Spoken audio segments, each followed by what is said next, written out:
Kejap, sebelum kita pergi lebih jauh, sumber-sumber psikologi yang kita rujuk selalu mengaitkan keadaan ini dengan kerangka dark triad, iaitu narsisisme, Machiavellianism dan psikopat. Bila dengar terma macam psikopat atau Machiavellian ni, saya terus terbayangkan pembunuh bersiri dalam dokumentari jenayah. Ya, bunyinya macam ekstrim sangat. Kan, macam ahli politik yang korup ke. Jadi, macam mana konsep yang ekstrim macam ni boleh wujud dalam kehidupan seharian?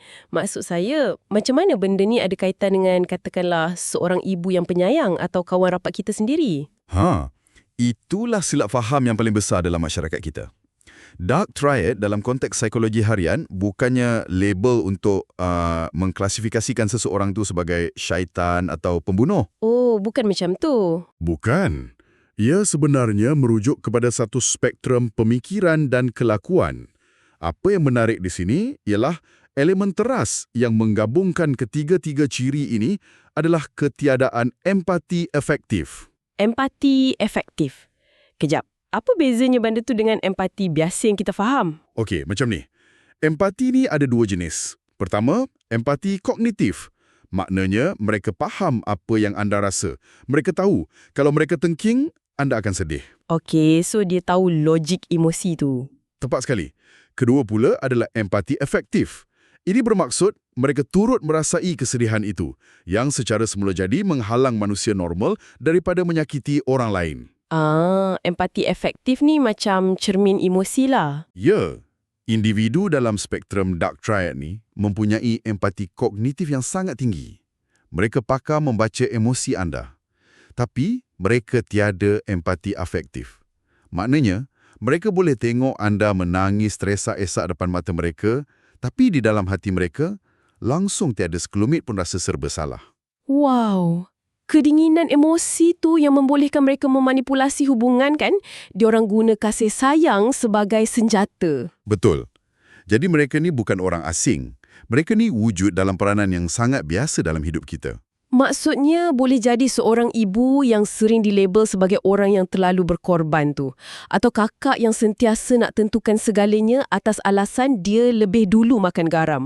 Ya, atau kawan rapat yang pegang segala rahsia anda sebagai alat ugutan tersembunyi. Tapi apa yang buat saya tertanya-tanya, macam mana kelakuan toksik macam ni boleh hidup subur, terutamanya dalam masyarakat timur kita ni? Sebab budaya kita sendiri yang sediakan perisai paling sempurna untuk mereka. Dalam kerangka budaya timur kita, dominasi itu tak selalu ditunjukkan secara agresif. Ia disembunyikan di sebalik nilai-nilai mulia masyarakat. Macam konsep pengorbanan, kesabaran, melebihkan keluarga. Tepat sekali. Ego seorang covert narsisis tak nampak egois di mata kasar. Ia nampak seperti kesetiaan yang luar biasa sucinya. Saya faham. Jadi, bayangkan kasih sayang yang diberikan itu sebenarnya adalah invoice emosi yang anda kena bayar seumur hidup. Setiap doa, setiap titik peluh, ada harga yang diletakkan pada leher mangsa. Metafora invoice tu memang sangat mengena. Tapi secara jujurnya, sebagai manusia biasa, kita semua perlukan pengiktirafan, betul tak? Kalau saya buat baik, saya pun nak orang hargai saya.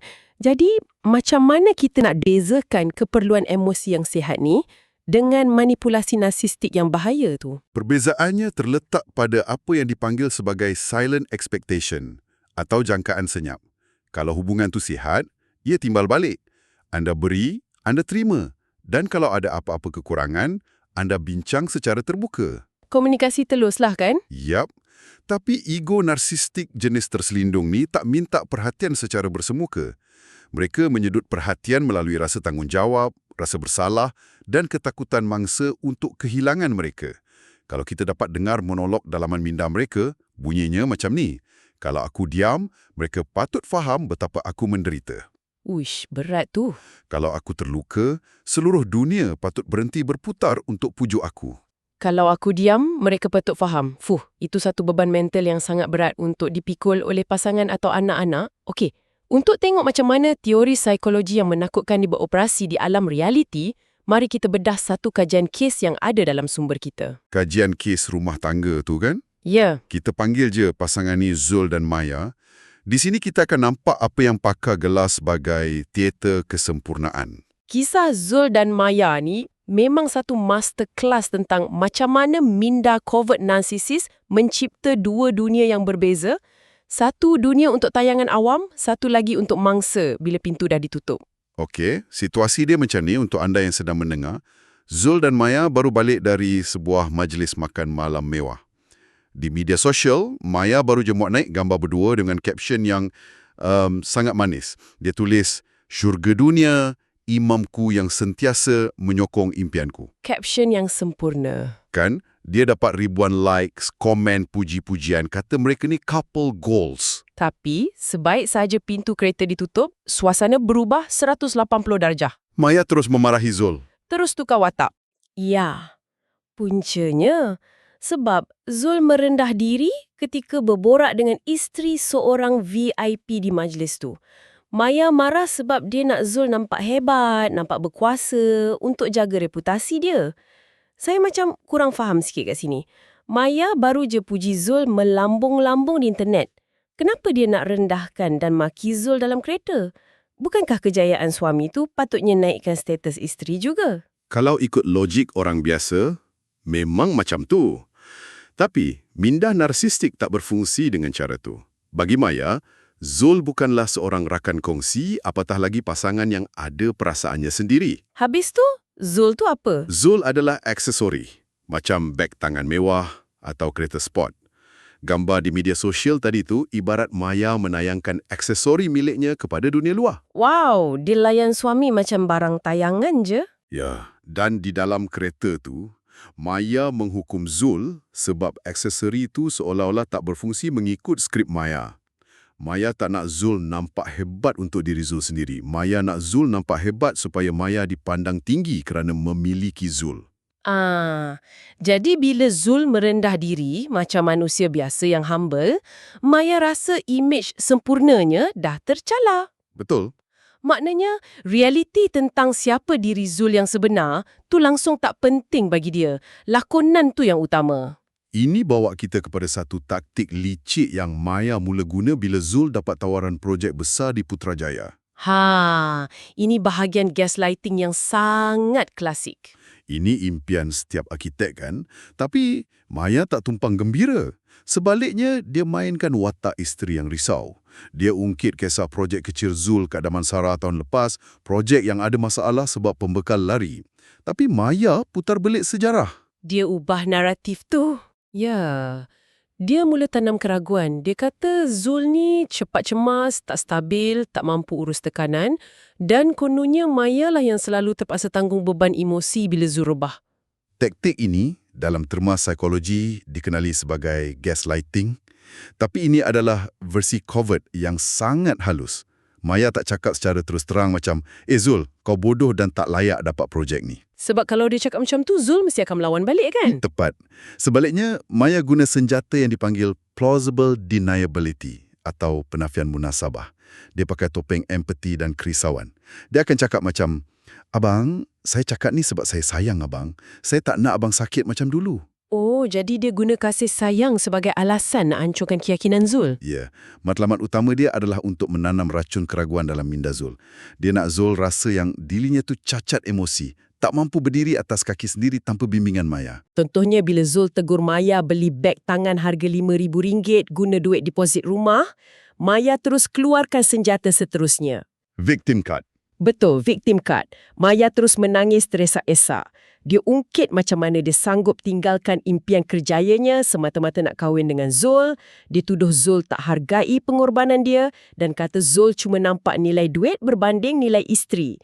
Kesudahannya, Zul yang pergi melutut minta maaf dari luar pintu bilik yang Maya kunci dari dalam. Fenomena ini ada nama klinikalnya, DARVO. Singkatan kepada Deny, Attack and Reverse Victim and Offender. Deny, attack, reverse. Okey, macam mana tu? Mula-mula, Maya dia nafikan kesalahannya berbelanja boros. Kemudian dia attack. Dia serang karakter Zul dengan kata Zul tu berkira. Akhir sekali, dia reverse, dia terbalikkan situasi.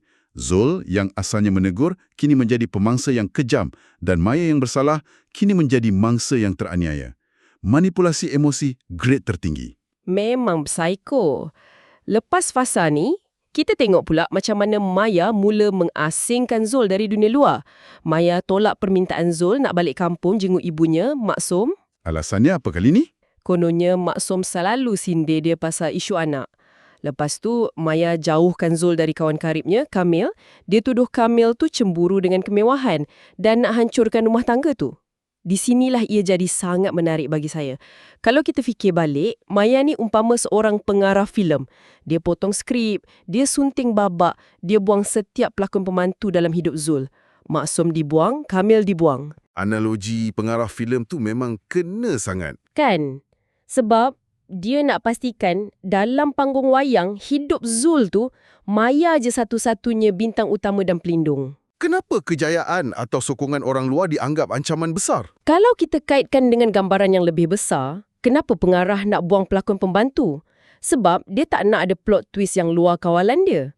Kawan-kawan macam Kamil atau ibu macam Mak Som berfungsi sebagai cermin realiti untuk Zul. Oh, jadi kalau ada orang luar, Zul boleh cerita masalah. Dan orang tu akan bagi tahu, isteri kau buat ni tak normal. Betul. Kalau Zul ada cermin realiti lain, dia akan nampak yang skrip Maya tu penuh kepalsuan. Pemangsa dalam spektrum dark triad ni sangat sedar, mangsa yang bersendirian adalah mangsa yang paling mudah dikawal. Keyakinan Zul akan membebaskan dia dari penjara kebergantungan emosi. Bagi narsisis, kebebasan mangsa tu adalah ancaman. Okey, persoalan saya sekarang, kalau Zul dah diasingkan, kawan dah tak ada, keyakinan diri dah hancur, maknanya Maya dah menang mutlak kan? Jadi kenapa Maya masih perlu cipta drama emosi dalam rumah? Kenapa dia nak bagi silent treatment berhari-hari tanpa sebab? Kenapa tak biarkan je Zul hidup tenang di bawah telunjuk dia? Sebab kawalan tu perlukan penyelenggaraan. Ini dipanggil intermittent reinforcement atau peneguhan berkala. Ini sebenarnya rahsia paling gelap kenapa mangsa susah sangat nak tinggalkan hubungan toksik. Hubungan tu tak 100% buruk. Oh, ada hari baiknya. Ya. Ada hari tertentu, Maya layan Zul macam raja. Zul rasa sangat disayangi. Tapi esoknya, tiba-tiba Maya membisu. Hukuman kebisuan ini takkan berakhir selagi Zul tak beli sesuatu yang berharga, macam gelang emas. Lepas dapat gelang, barulah Maya tersenyum dan peluk Zul balik. Gila! Zul sedang dilatih macam haiwan kat sarkas. Buat perkara pengurus suka, dapat gula-gula. Buat silap yang dia sendiri tak tahu apa, dihukum. Lebih menakutkan, kitaran ini mencipta ikatan trauma atau trauma bond yang mengubah biokimia otak mangsa. Biokimia? Kitaran manis pahit ni bertindak macam dadah ke dalam otak. Secara harfiah ya, bila Maya bagi silent treatment, otak Zul dibanjiri kortisol, hormon stres. Zul rasa sakit dada, berdebar, fikirannya bercelaru mencari penyelesaian. Tapi bila Maya tersenyum lepas dapat gelang emas tu, otak Zul terus merembeskan dopamin dan oksitosin. Perasaan lega tu mesti luar biasa. Memang. Dan itu yang Zul ketagih. Sama mekanismenya dengan ketagihan main mesin slot kat kasino. Kalau sentiasa kalah, orang berhenti main. Tapi mesin tu direka supaya anda menang sesekali secara rawak. Zul kekal dalam perkahwinan tu bukan sebab cinta lagi, tapi tubuhnya menagih kelegaan kimia tu. Cuba anda yang sedang mendengar ni fikir sejenak. Pernah tak dalam mana-mana hubungan anda dengan pasangan ke, keluarga ke, tempat kerja ke, anda terpaksa rendahkan maruah, minta maaf untuk benda yang anda tak pasti pun salah siapa, semata-mata nak tamatkan kesunyian yang menyeksakan tu? Kalau pernah, anda mungkin sedang dimanipulasi secara biologi. Ya, itu tanda amaran yang sangat jelas. Tapi setiap manusia ada had dia. Masuk tahun ke-5, Zul capai titik patah dia. Dia kemas beg, nak balik kampung, nekat nak cari ruang bernafas. Di sinilah topeng suci Maya mula retak 1000. Bila nampak Zul bawa beg, Maya tak merayu dengan sedih. Sebaliknya, dia menggugut. Maya jerit, kalau abang keluar, saya pastikan satu dunia tahu abang ni lelaki dayus, tinggalkan isteri tengah sakit. Dia mula tunjuk warna sebenar. Bila Zul buat tak layan dan terus jalan, suara narsistik tu meletus. Dia membaling cawan teh ke dinding, maki hamun panggil Zul lemah. Dan bila Zul pegang je tombol pintu, Maya buat taktik paling epik. Dia tiba-tiba jatuh melutut, pegang perut dan pura-pura menangis, kata dia rasa dia sedang mengandung. Segala drama amukan dan pura-pura mengandung tu adalah reaksi panik mutlak. Narsisis sentiasa perlukan narcissistic supply, sumber perhatian mereka. Apabila mangsa mengemas beg, bekalan tu terputus. Jadi, ugutan tu adalah percubaan terdesak nak aktifkan rasa simpati atau ketakutan mangsa. Zul berjaya lepaskan diri hari tu. Tapi penderitaan dia belum tamat. Zul baru je sampai kampung, duduk tengangkan fikiran bawah pokok mangga dengan mak dia. Tiba-tiba, telefon berbunyi tanpa henti. Rupa-rupanya, Maya dah mulakan fasa kempen memburukkan atau smear campaign. Ini fasa yang sangat bahaya untuk reputasi mangsa. Maya muat naik gambar ke Instagram. Gambar tangan dia dicucuk jarum IV drip ke hospital dengan caption, beracun, ditinggalkan sendirian saat berbadan dua, sehelai sepinggang tanpa arah tuju. Komen memang meletup lah. Semua netizen maki Zul. Lebih teruk, bapa saudara Zul, Pak Long, WhatsApp maki Zul panggil dia pengecut sebab malukan maruah keluarga. Zul terus dijatuhkan hukuman awam sebelum dia sempat buka mulut. Smear campaign ni kita kena faham betul-betul. Ia bukan sekadar Maya cari bahu untuk menangis. Ini peperangan psikologi terancang. Tujuannya adalah mencemarkan kredibiliti mangsa. Kalau lepas ni Zul cuba cerita dia didera emosi, tak ada siapa nak percaya. Sebab Maya dah cop dirinya sebagai mangsa teraniaya. Dia potong jalan Zul dulu. Ya. Ia direka supaya mangsa rasa sangat tersepit, diasingkan masyarakat, sampai mangsa terpaksa merangkak balik kepada manipulator semata-mata nak jernihkan nama. Maya cuba kurung Zul semula guna tekanan sosial. Diri tu membosankan, macam batu kelabu je. Teknik yang sangat berkesan. Bila Maya nampak taktik smear campaign tu tak jalan, dia buat U-turn. Dia tukar strategi kepada hoovering. Macam mesin vacuum nak sedut habuk balik. Tiba-tiba nada dia berubah. Dia hantar gambar nostalgia, cuti kat Paris, merayu, kata dia sedang belajar nak jadi isteri yang baik. Puncaknya, pukul 3 pagi Maya buat video call. Ini bahagian yang kritikal. Dia tunjuk berpuluh biji Panadol bertaburan atas meja. Sambil menangis, dia ugut nak bunuh diri sebab tak boleh bernafas tanpa Zul. Ini menimbulkan satu persoalan penting untuk saya. Masa saya baca babak ni, saya sendiri terfikir, kesiannya. Macam mana kita nak tahu air mata lebat tu palsu? Mungkin Maya betul-betul rasa bersalah dan kehilangan. Inilah perangkap di mana ramai mangsa tewas. Ingat balik ketidakkan empati efektif di awal perbincangan kita. Air mata narsisis masa proses hoovering ni selalunya sangat nyata. Mereka memang menangis. Tapi untuk apa mereka menangis? Bukan untuk mangsa ke? Bukan. Mereka bukan meratapi kesengsaraan jiwa anda. Mereka menangis kerana meratapi nasib diri mereka yang dah hilang kawalan ke atas hamba mereka. Mereka menangisi ego mereka yang dah tercalar. Wow. Dan ini dibuktikan dengan ujian yang Zul buat malam tu juga. Zul tengah goyah, tapi dia masih waras. Dia cakap dengan tenang kat video call tu, saya takkan balik malam ni. Tapi awak jangan risau. Saya dah hubungi Kamil dan dia on the way dengan ambulans ke rumah kita sekarang nak selamatkan awak. Ujian yang sangat bijak. Serta-merta dan ini yang buat bulu roma saya meremang, tangisan mendayu Maya terhenti macam suis kena tutup. Matanya renung tajam skrin. Kesedihan lesap diganti dengan riak kebencian mutlak. Maya maki Zul, kau memang nak malukan aku depan jiran-jiran bawa ambulans kemari kan? Terus dia tetap call. Topeng tu pecah. Tiada cubaan bunuh diri, semuanya skrip teater je. Bila Zul sebut je ambulans, skrip Maya terbatal. Ancaman nyawa tu diuruskan secara rasional, yang mana akan bawa paramedik dan malukan imej sempurnanya. Bila manipulasi tu gagal, lapisan luarnya terselak, menampakkan teras kemarahannya. Malam tu Zul akhirnya sedar dan bebas. Tapi saya nak masuk dalam otak orang macam Maya ni sekejap. Adakah mereka ni bangun pagi dan fikir sedar, okey, pukul 2 nanti aku nak hancurkan mental suami aku. Macam mana minda mereka berfungsi? Ahli psikologi melihat minda mereka ni macam papan catur. Tapi ia bukan perancangan ala penjahat kartun. Ia berpunca dari rasa ketidakselamatan atau insecurity yang sangat kronik.